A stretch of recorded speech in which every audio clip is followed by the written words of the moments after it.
Ayan. Grabe lakas ng ulan. Ayun, yung mga sinampay namin. Ito, try natin to, yung K9 wireless mic. Tingnan natin ha. Kayo na humusga sa performance. Ayun o. Ay! Ayan, lakas! Kabit natin.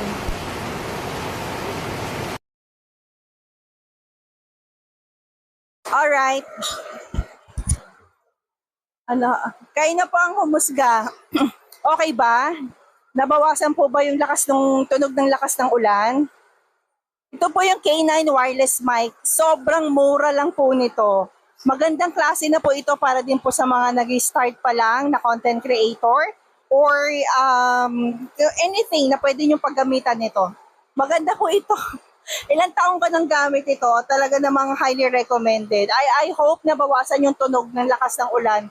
Kakain na po ang humusgan. Nilagay ko sa yellow basket. If you're interested to buy and to try, go. Hindi mo masisira ang budget nyo dito dahil talagang sobrang affordable.